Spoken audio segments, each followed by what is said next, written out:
My TPA went okay. I think I enjoyed reflecting on the entire year. I think it was too crazy for me to maybe implement all of the things that we were thinking about. And so it would have been nice if I were student teaching the whole time, because then I could have been like, okay, this week when we were doing a lot of the readings and applying it, I wasn't yet student teaching. So I was able to apply some of it, but once I started teaching, I really realized how much of it I needed to, or I don't know, it just became a lot more applicable and would have been more interesting to do then. In terms of what I included in the INTASC portfolio, I liked thinking about why I educate, like what my standards are for education. My personal education philosophy um, is probably trying to engage as many kids as possible. Would boil down to that, and being really perceptive and dynamic as a teacher.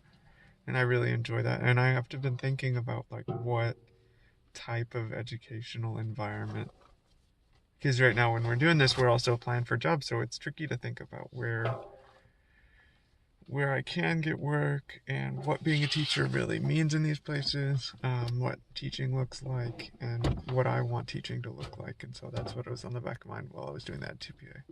Or sorry, not that TPA, the INTASC portfolio. Something I really need to do more with is differentiation. I was amazed by how different each of the students were in the different in my classes, how different their learning needs were, and I definitely did not do enough to address those different learning needs. Differentiating was really hard. I tried to do that for my TPA, which I still have to finish, and I wasn't. It.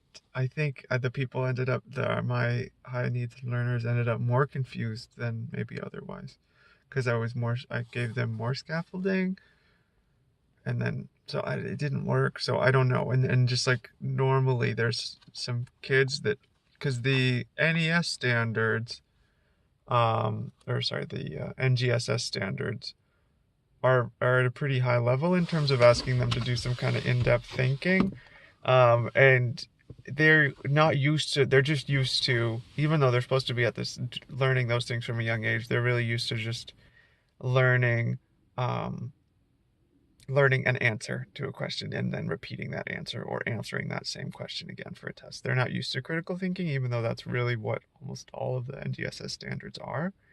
So thinking about how to get the majority of there's some students who can, and most students can't.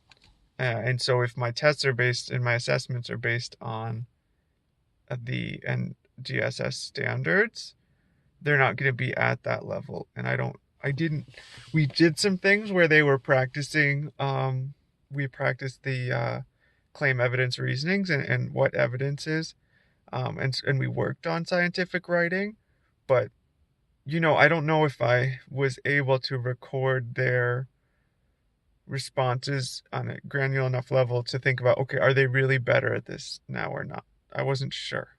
So I have to think about that when I become a teacher. And maybe that would be, I think I did an okay job with assessments, but figuring out how to use data to improve my instruction, I know that's a huge thing that they're doing.